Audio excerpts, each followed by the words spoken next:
Oh, are we on? Hello. Thank you so much, Mel. We are live. So if you are just tuning in now, we are live here with pastors Simon and Ali Jarvis. They are senior pastors of the One Church Network. And I'm here with John. I'm Louise, and this is John, and we are the pastors here at One Church Gloucester. So it's great to be with you this morning. How amazing has conference been so far? So good. Very, very good. Very different, but very good. Si, how are you feeling? What do you think? I'm still buzzing. Last night, the adrenaline was still pumping as I drove home. And around about 11:15, we were saying, we've got to go to bed. We've got to go to bed. But you know that sort of like feeling of like it's still alive. Just fantastic start. Yeah, definitely. Ali? Oh, absolutely. Now, you just have this feeling that God has been waiting to get us all together until he goes, boom, guys, I want to, I've been refining you through lockdown. I now want to relaunch you into something absolutely amazing. It's just really exciting. So good. It was midnight before I managed to get to sleep last night. I was buzzing. She was texting me. That's I why was buzzing. Yeah. I had no problem. Well, John, how can we be involved in this session? Yes, absolutely. And the beauty of this being live means that we can still interact. So you can actually still send questions in. You can either do that by sending them to info@weareone.church on your email, or actually send them in the comments right now on YouTube, and we will do our best to facilitate those. We do have a bunch of questions that have been sent in already. We do. So people have already been sending in questions, and we have got them here. I'm going to start going through them because we don't want to waste any time with you guys, because we want to hear as much as possible. I will apologise. The first question is pretty blunt, and it wasn't from John and myself. It wasn't from us, I promise. But the first question is, what do One Church senior leaders actually do? Yeah. Busted. Come on now. Well, I have three main responsibilities: strategic planning, church expansion, and what we call new frontiers. So the first two are easy to understand. The new frontiers is just that pioneer element, or that apostolic element of exploring what is possible and creating new paths and opportunities for us as one church to walk through. Brilliant. Absolutely. And so for me, I take probably the more care side of that. So I'm really passionate about the health and well-being of leaders, as you know. So my role is more the line management, so making sure that our location leaders are on track, they're well supported, they're well resourced. And then obviously that passion for well-being comes through in terms of the pastoral care. It's great to have leaders that are passionate about a cause. That can sometimes be the easy bit, but making sure you're a healthy person in the process, I just want to make sure that happens as well. Absolutely. And you actually have a fancy title to go with that as well. Ooh. Well, I do actually. Yes, I am the regional pastor. Regional pastor. Regional pastor. Very good. Yeah. But that's all linked to a big journey and kind of restructuring that we've been going on. So let's do a bit of jargon stuff. So a regional pastor is exactly what you've described, Ali, the line management of our location leaders. Absolutely. Is there anything else particularly that's involved in that you want people to know about?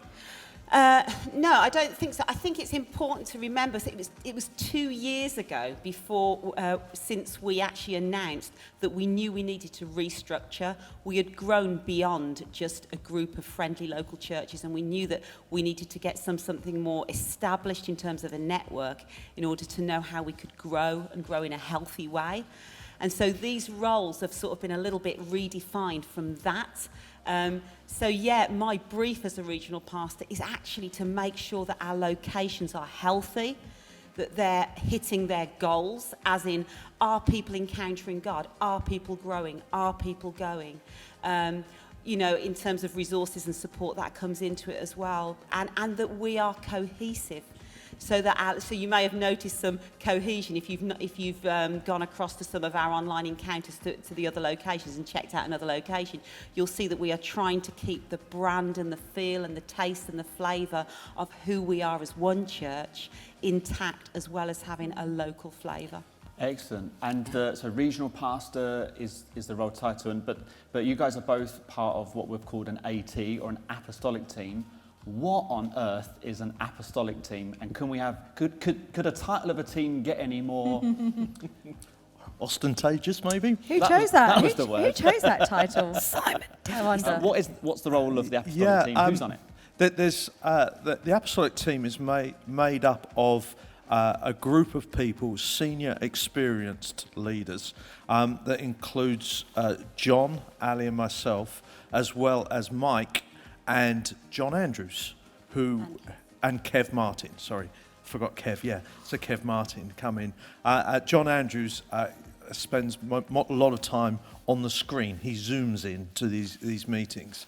It came about really as the church matured from a resetting, replanting, repurposing period into starting to flourish, but we were starting to plant churches as well. And then this idea 2 years ago of like, what if God gave us the responsibility for dozens of churches? And so a question was set about 2 years ago. If we had to look after 50 churches, how could we do that? And so what you have to do is it can't just come down to me and a person. It's too binary a decision. But by broadening the base of experience, it enables wisdom, eldership, oversight, and pioneering apostolic input at that level to come in and bring direction to the overall church and the overall network. Excellent. So it's a leadership team then that sits above our locations, supports them, leads them, brings direction to them. Totally get that. Makes sense. Just a little reminder as well, that if you're just joining in and you come a little bit late, you just made your sandwiches and you sat down for lunch, it's not too late. If you want to send in a question, we'll do our best to work those questions in. How to do that is on screen right now. You can email us at info@weareone.church or just drop it in the comments and we will see those. And we've got so many to get through those, so keep them coming. We do. So about 2 years, just over a year ago, I think it is, Si, you took on a new role as part of the AOG leadership team. Can you tell us a little bit about that newish role, what it means, and who are AOG, for those who don't know as well? Yeah, I think to help us in that journey is where it springs out of who we are as one church. So releasing people in their gifting is really important. So not just new leaders coming through and helping them find their space, but releasing my role. And we realised that one church is blessed not just to serve the local locations that we've got in our immediate areas, but to serve the broader base, the nation and the nations of the world. In one sense, we went internationally before we went national. So we have a coaching network. So from a one church position, we have a coaching network which people who relate to us as a church, we meet 3 times a year and online from time to time as a group, as a leadership impartation and advice and consultation and coaching. And then this opportunity to broaden our experience, our reach with Assemblies of God arrived. So please forgive me taking time to do this, but it helps understand how the steps move towards this. So Assemblies of God is a national group of churches, a denomination of churches, AOG for short, that our church has been part of since 1924. Wow. So since 1924 it's been. A few years ago we came to a place where we separated a little bit and we took some time out. And then there were some major changes within Assemblies of God, and we felt that this was in line with where we fitted as well. And as those two organisations, One Church and AOG, converged again, Glyn Barrett, who will be our speaker tonight, who's the national leader of Assemblies of God, asked if I would take on a role of leadership and development with Assemblies of God. And I said, well, what do you want from that? And his words were this: what you've done in one church, can you replicate that across 600 churches in the UK? So wow. And I'm like, and the truth is, my head was going, how do you do that? but my heart leapt in me in the same way every time we go to a new frontier, that led by the Spirit of God, that indicator, that source within me that draws me and says, move towards it like a magnet. I knew it was the right thing to do. And so we're only 18 months into that journey, but on behalf of One Church, released into this, my responsibility is to train all the new ministers and get them ready for their status, to oversee the Bible College, Young Lions, oversee Young Lions, and the big piece of work that's going to come out over the next 5 or 10 years is the continuous professional development of all our ministers in Assemblies of God, which is over 1,000 ministers. Yeah. So does that give you a little bit of an insight into what we've been released into? Yeah, that is amazing. Isn't that wonderful? I just wanted to pick up on the network, the One Church network that you were talking about. Now, that is a group of ministers or leaders of churches that are not One Church churches. That's correct. So they're different churches, and so it's a coaching network for churches that just like see us and want to link in and like what we're doing. It's obvious anybody that comes to One Church can see Simon's passion for and the fruit of his leadership development skills. And so it's a perfect role for you, Si. Absolutely perfect. Yeah, definitely. And we can see how that. And thank you, Doris, for sending in your question about the affiliation with AOG being on and off and on and off, and it's on. But I think you've answered Doris's question in that. It's a bit Ross and Rachel. A little bit Ross and Rachel. But we know how that finishes. Yeah. Spoiler alert for like the 5 people that haven't seen the end of Friends.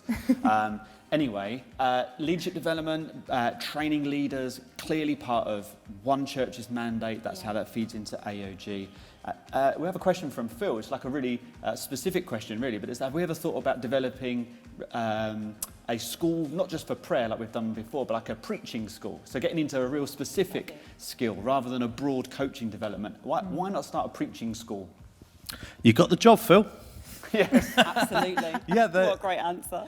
We this time last year, we actually pulled together some potential people who we would school or start the journey of teaching them how to teach, and so it's very much in our minds to do this sort of thing. So thank you for the insight. I will think some more about it, whether as we roll it out, there's some specific entities could come into that. Yeah, I think it's worth saying. Development goes through everything of what we're doing. And whenever you might see if you see somebody that isn't like someone speaking on a Sunday, that's not someone that normally speaks on a Sunday, that's not random. That's part of an informal preaching school where we're developing different speakers and leaders to be able to do that kind of stuff, and there's a whole process behind that as well. I've got a couple of questions that have come in about One Church Network. One says, Matt wants to know, what's your favourite thing? I want quick fire, your one favourite thing about each location. Ali, we're going to go to you first, then Simon, then Ali, then Simon, and then Ali again across the 5 locations. So we pick one each. You choose one each, and so I want quick fire, just one thing about each of the 5 One Church locations. Ali, choose your location and your one favourite thing. Catechum, Anna, Williams is my favourite thing. I just love the fact that they're out in the community and reaching young families. Amazing. Awesome. Simon? I'll go for Bristol and their coffee. As soon as you walk in, the smell of coffee and excellent biscuits. As soon as a really strong welcome in that church. Yeah, Cambridge and Bristol are down. Ali, third choice. Podsmead, breakfast, nuff said. And when it comes to Gloucester, it's my home church. So slightly weird to come in and not be leading the church, but what an honour to see that it's flying, and all I have to do is turn up and try and get a first-class seat every Sunday. Now, we always save you a seat. One more? One more, Zimbabwe. Absolutely love their passion. They choose to be unstoppable despite ridiculously restricting circumstances. They are still shining the love and the light and the generosity of God through their community. Amazing. Well and done. raising goats because we asked them to. Yeah. How cool is that? Incredible. So good. Seeing that last night. Yeah. One more about our locations before we move on to a different subject. This one has come from John. He's just asked, what became of the Cam location? Yeah, thank you for asking that question. We gave ourselves a 5 years to see if we could work in that area. After 5 years, we assessed the situation, and it hadn't grown significantly in it. What we felt we learned out of that was we were able to send teams who could learn how to do church, how to preach, how to minister, how to lead services. So there was a lot of good development that came out of it. But in the end, we said, this has gone as far as we can, and we closed the church down. And we've literally sold that building. But we've always said, if we have to sell this building, that this money would go towards future church planting endeavours. And that we will keep our promise on that. Fantastic. That's brilliant, brilliant. We often hear you saying that what you're telling us, what God is speaking to you about OC and about us, and like you have, and you pour yourselves into that, and we thank you for that. But a question that people want to know is, what is God saying to you personally, or doing in you personally at the moment? And obviously, lockdown has been an interesting time for us to look at those things. So what's been going on, you guys? Yeah, I'll go first. So I think for me, you might have remembered in May, I did a short talk about the refining process of how gold is refined. And it's refined under intense pressure. It's broken apart. It's washed continually. And then the heat's turned up to expose the weaknesses and the dross that need to be skimmed away for it to be pure. And I realised that is what lockdown has been doing in me. It took me a while to realise that, but the pressure of confined space, the pressure of still having to do my job, not having human contact with the leaders that I needed to care for, and the churches felt fragmented, and the leadership felt fragmented. And so for me, when I realised that God was actually using these circumstances, and I'm still not sure who caused COVID, all right? I am not able to say God has caused COVID so that, but I do know that in COVID, God is. So for me, in COVID, God is refining me. He is showing me what sort of Christian I can be when I don't have a church to go to, when I don't have a fueling station, when I can't rely on skimming my midweek devotions to get my refill on a Sunday, corporately, having people around me. And it's also re-exposed the evangelist in me. It's really funny. So I love my job, hear me. I love caring, and I love well-being. I love pastoral care.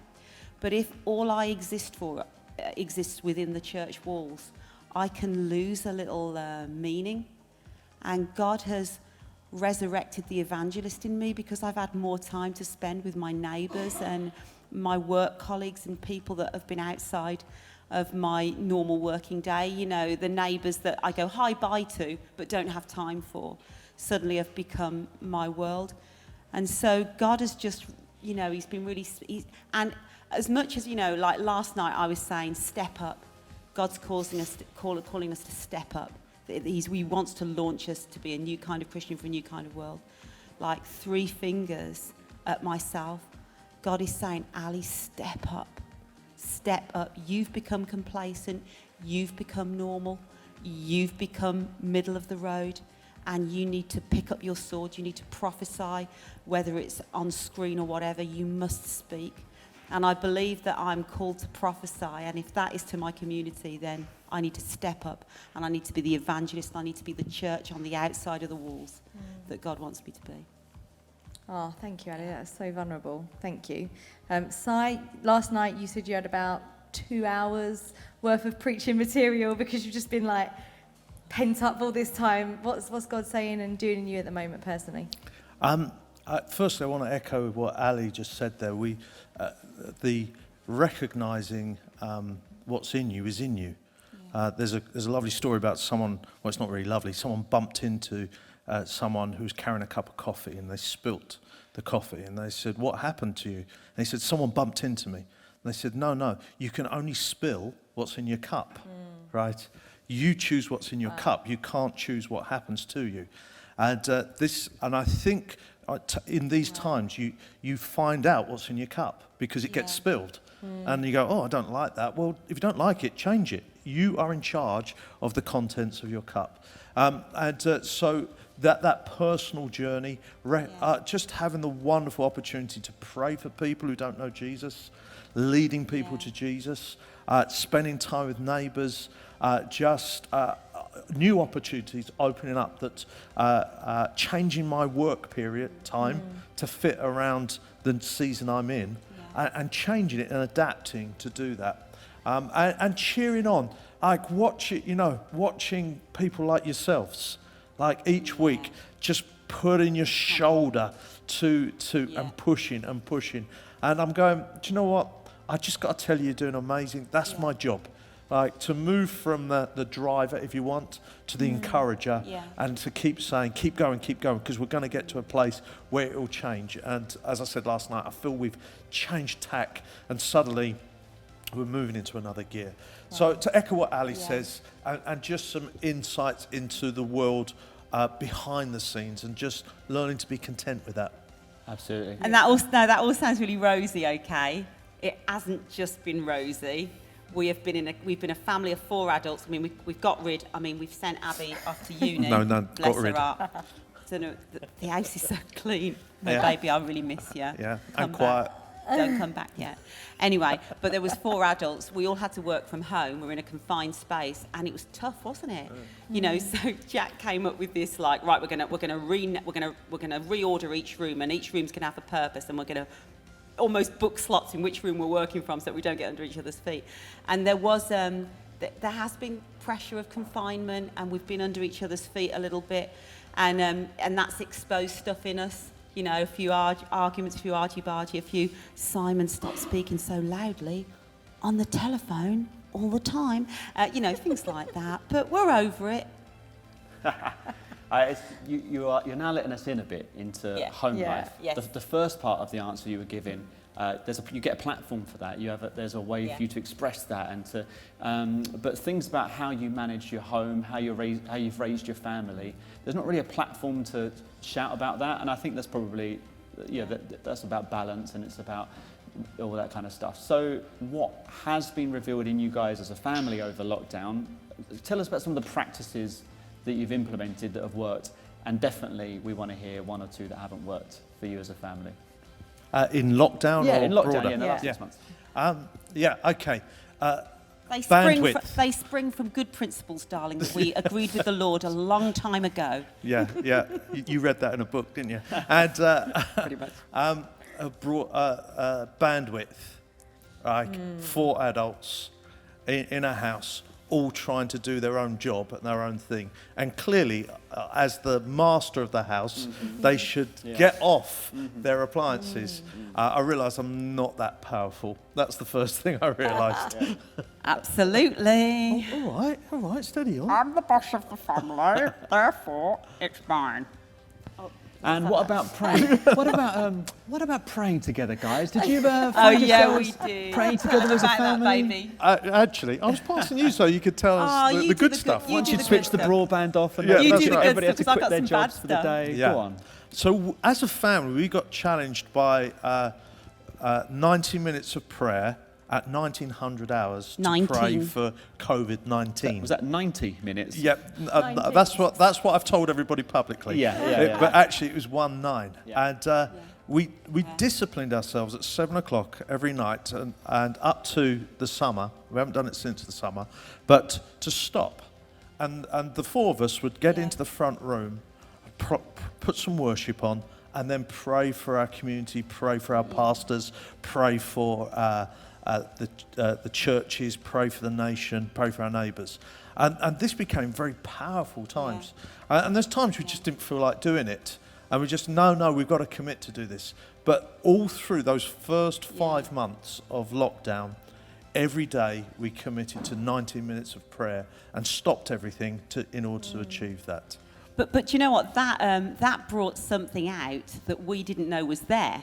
So in those prayer times, invariably, it was Abby that led. it was just a natural thing. So what we'd find is, it was like 5 to 7. I'd be going, right, clear up so that you can get, so we can be in the front room. She does talk like that at 5 to 7. I do. And Abby would usually be the one to go into the front room, choose the worship set, some music that would help us enter into the presence of God, and would be the one that usually prophesied and brought lead in that. Now, that, if we hadn't have done that, we'd have never discovered that thing about Abby that was really, really lovely. And the other thing it reminded us of is what it's like to pray for the same need every day. So I kept thinking that if I prayed every day with my family, God would keep giving us a different thing each day to pray about. But God kept bringing the same thing up in my spirit. And I found that for 6 months I prayed for the same 10 houses. And for 6 months I prayed for our neighbours, our close. Wow. And I that was a beautiful practice for me that again came out of something that I wouldn't have known if I hadn't have done it. So that's really cool. That's so cool. Yeah. I can't let this go by without a development comment.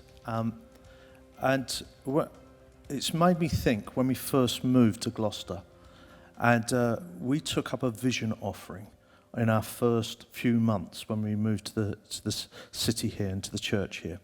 And we sat down with how old was Jack then? He was 6 and 4. Yeah. So we sat down as a family and said, God has called us to this city and we're going to sacrifice in this offering to do this. So we explained to them what that would mean for them if we put in this offering. And both of them said, what can we give? And they dipped into their savings and we pledged an amount that included a special sum from Jack and a special sum from Abby. Wow. And when I look back, right, they were a call to this as much as we are. So it shouldn't surprise us that when the back's against the wall and we need to pray, that they just go, well, it's what we do. Yeah. It's in their DNA, the faith and the calling of that. So, that's just come to me as a response to what you're saying there. Yeah, I think, like I was going to say, I was thinking about that for us now, like taking 90 minutes to pray at 7 o'clock, which is like bedtime. 5 kids, 3 kids, 5 people, not 5 kids. We are praying at 7 o'clock. Please, Jesus, let them go to sleep. Yeah, we are like almost pinning them in their beds. Shut up! I'm praying for you. I know that is true. It's a beautiful you're praying. You're 7 praying like o'clock. we're going to pray now, kids, and it's like, be quiet. 7 I'm questions. praying. Stop talking. Mid-prayer. But what I was going to say was, you've got 2 fantastic adult children that are believers, that are fully committed to church and their relationship with God. So, yeah, how did you move them from that, like, running around, like, to being, like, adults that love Jesus? Well, raising 2 great kids has to start somewhere, and for me, I was really scared about being a mum because my experience as a daughter wasn't the greatest in the world. So I feared that I'd do the same sort of mistakes, and I hadn't really had many great role models. And God said something really clear to me at that time. He said, your parenting will be exactly what you and I make it. Because everyone's got an opinion, and we were quite profiled then, so there were lots of people looking in and giving advice, and that made me worse, because then I thought I had to live up to other people's expectations. And I agreed with God right there and then that even if my motherhood looked completely different to the trend, as long as I was listening to God about it, it would work. And I really needed that, because the kids I got weren't the ones I was expecting.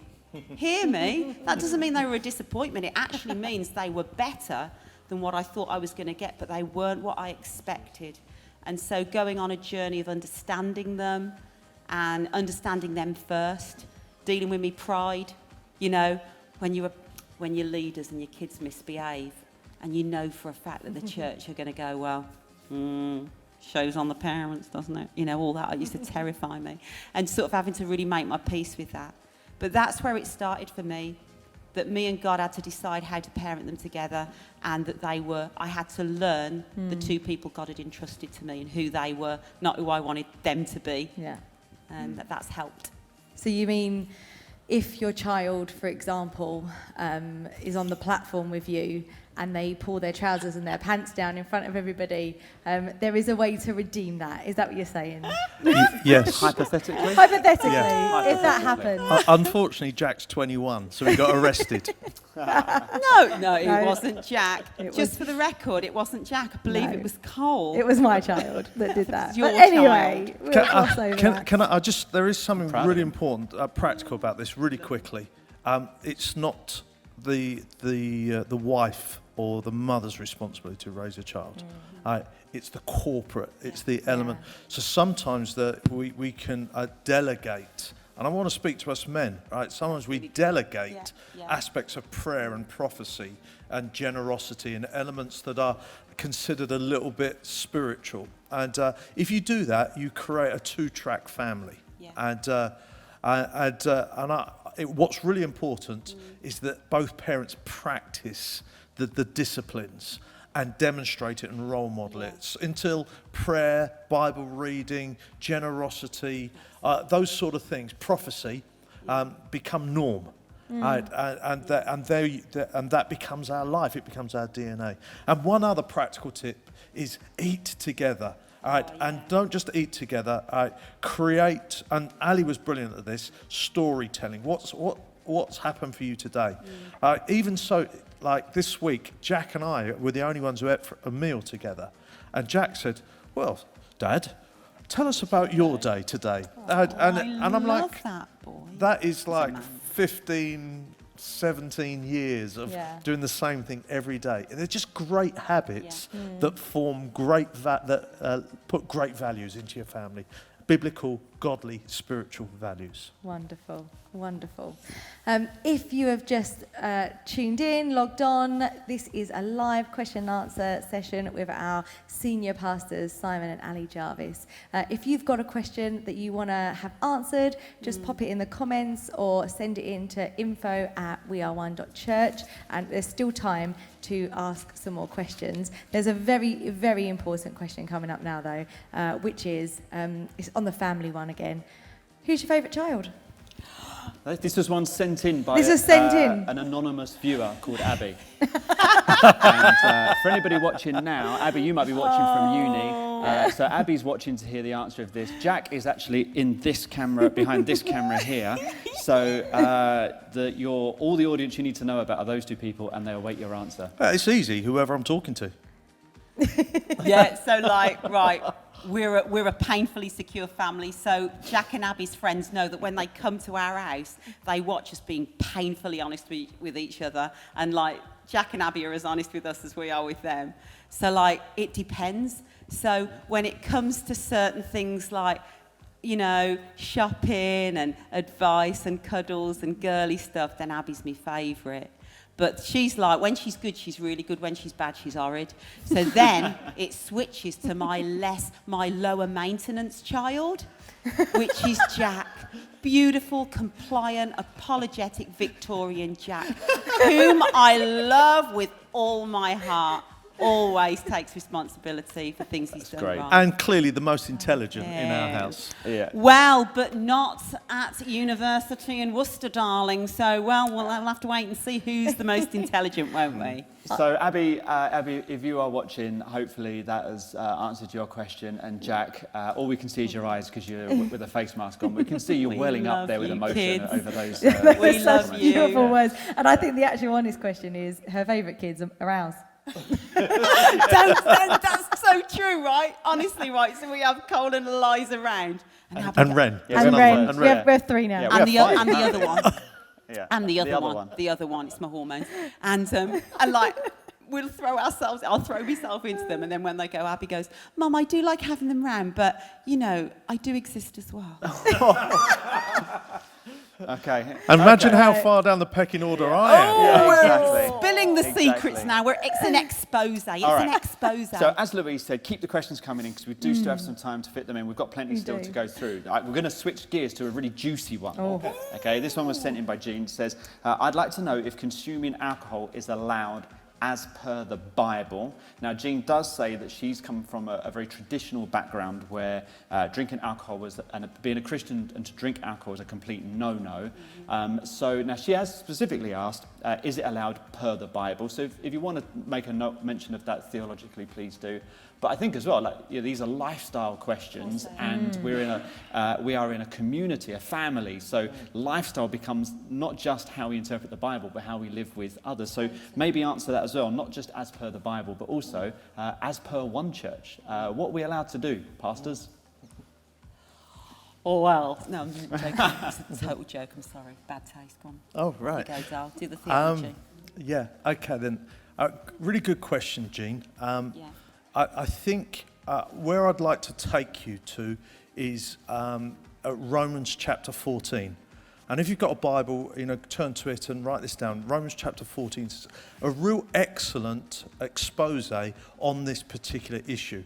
I, like you, Jean, grew up in a Pentecostal family where alcohol was a no-no. The impact that had on me is I became a secret drinker. It's all right, I didn't become an alcoholic, but I hid my drinking, right? Now, what I know about anything is a secret is a bigger problem than anything else.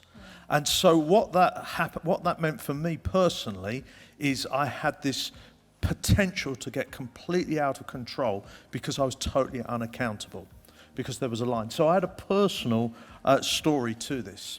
Now, if you look at Romans chapter 14, it talks, verse 21 talks about meat and wine, and saying if that causes someone to fall, don't drink it. So I understand why some people translate that as a community, don't do those things because it will cause you to fall. I'd be interested, Jean, are you also a non-meat eater? Are you a vegetarian? Because if you were to follow that line in that verse, you'd have to add that into the mix as well. But I don't think that's what that means, that verse, because the context of that chapter talks about looking out for people who are vulnerable, who you could cause to fall. In other words, the weakness or the weaker is not a person, it's to do with the issue. So for example, and a lot of this is cultural. If you travel around the world, it will change from country to country, even from denomination to denomination as well. So many times when I travel, I meet someone and I can see, for example, that they are teetotalers and they're passionate about it. Now, it's not a problem to me, right? I don't die on the hill of alcohol. Right? I'll just say, I'll have a Coke, please, and I'll join with them. In that issue, what we're talking about is they're not the stronger brother because they stand for something. The issue is whether it offends someone. And if you offend someone, they become the weaker because they might fall in that. And I can make a simple lifestyle choice to protect that person in that issue. Change the issue, and suddenly I'm the person who is in the weak camp, and someone can protect me in that particular issue and stand with me on those things. So I think the greater lesson to teach is to love people and not get caught up on minor issues.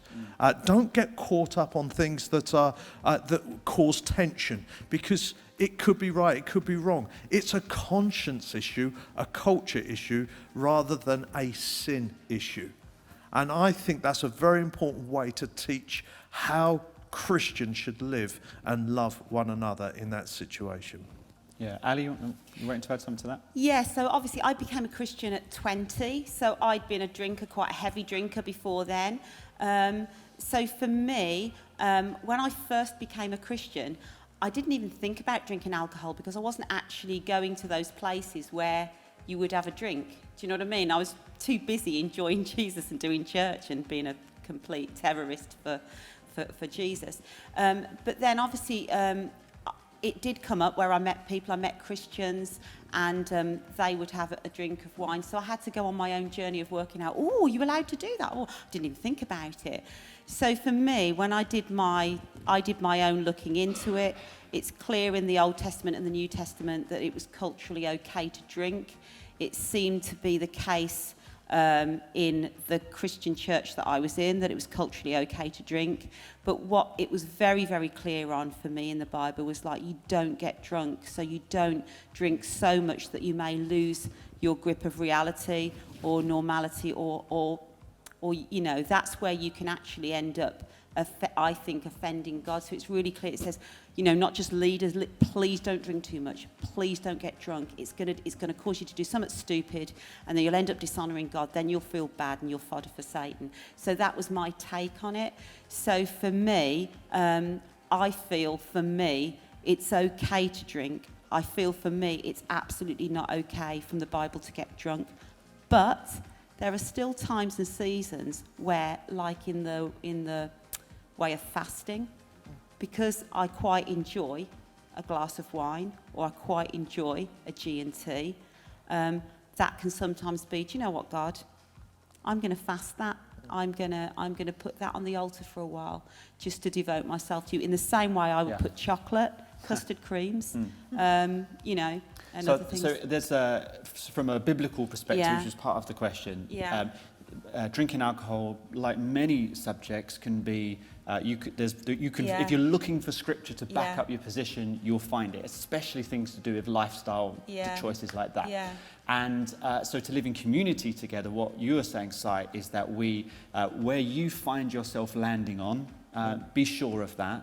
And in this example, as an example, when somebody says, would you like a glass of wine, that's not an invitation to punch someone in the face and smack them with your Bible. That's an opportunity to explain your choice and as to why you come to that. And I think that in terms of living in community with each other, as a church community, as a family, it's that awareness of others, and that's really, really key. So just a way, really practically, that we do that in One Church Gloucester. So when we take communion, we have a number of people, of friends, are part of our family. Hello, if you're watching, who are part of the recovery community. And their lifelong commitment is one of recovery, and for lots of those people requires abstinence. So when we take communion, the assumption is, if you've come from another church, or even if you haven't, the assumption is communion is wine. So when we introduce communion, we say, we're going to take communion. So come and grab a piece of bread and some juice. It's non-alcoholic. We even say that, and we have people almost every time say, "Why do you always say it's non-alcoholic?" Well, for the people in our room that we know of, and even the ones we don't know of, that is a blockage from them taking communion. So that's taking communion, but that could be a blockage for someone coming to your house for dinner. And if someone says, "Shall I bring a bottle of wine?" please don't reply with 7 verses from the Bible. Just reply, "Actually, we've decided we're gonna be teetotalers. We don't drink, but feel free to bring something else." But here's the problem, because we've just got a few minutes left, but this is a really good question to help land this section. That approach, because other churches or even denominations, cultures have a very strict line on that, and everybody knows the rules. Follow the rules, you're in. Don't follow the rules, you're out. But this approach, which is we'll just be culturally aware, be aware of each other's choices. And Ryan, I'm just going to paraphrase your question a little bit. Isn't that approach isn't that too laid back? And isn't the fruit of being too laid back with that dangerous? You know, so how can we live a biblical life if we're not being clearer with people about, no, the Bible says this, and this is how you should live? We've only got a few moments left, but I thought it'd be good to... I understand this. Literally, if I can go back to what I grew up in, and I understand both arguments, by the way. And certainly, and I want to caveat that, because my friend leads a church in a village, in a fishing village, where alcohol is a massive problem. And so he takes a stand, no alcohol, because of that issue. And I respect that. But what you've got to do is you've got to lead. Leading is like parenting. You can read the book and go, all we have to do is follow the book. But it's not that at all. God's two things that are really vital in leadership. Read your Bible and be led by the Holy Spirit. Those two things will bring leadership and guidance and help you traverse the cultural issues that you're in. So for me, I land on that side of the argument because I can say, look, read your Bible and allow the Spirit of God to do that. I think that's a very biblical thing to do. The other side, you have a greater danger of secret problems and unaccountability, where people say, well, I'm struggling here, but I don't meet the line, but I don't want to be out of the gang. So I run this secret problem. I think, upon balance, that's a bigger problem than the other way. And that's why I choose the other way. Yeah, very good. Thanks, Simon. Very good, very good. Okay, we do just have a few moments left. So we've got one last question that's been sent in from Charlotte, and she just wants to know, what do you think? Do you think church will ever go back to being the same as before, or is it going to be changed forever after the pandemic is over? Can I answer that really quickly? We won't be the same, so church won't be the same. So even if we come back to the same service times as we were before, church is not the program, church is the people. And I believe God is changing us. So the simple answer, Charlotte, just allow God to change you and the church will change. Absolutely. Excellent. Thank you so much, everybody, for sending those questions in. Thank you, Si and Ali. Why not in the thank chat you. right now, just put a bit of a round of applause for these guys and show some love and appreciation for all the time and effort they put in. We included this session in the program today because these guys really miss being around the locations and meeting with everybody. Hopefully, this has just been a little touch point opportunity to try and connect with you. Apologies, just the one or two people that had questions we didn't get a chance to squeeze in. But soon, I'm sure, as we're able to, you guys will be around the locations, meeting face to face, and we know you guys are open and you want to connect with people as best as possible. So if you have questions, this can't be the only format. Seek these guys out. They would love to answer those. Thank you, everybody, for watching this. Hope you enjoyed your lunch, and we're going to head over back to our host, Mel.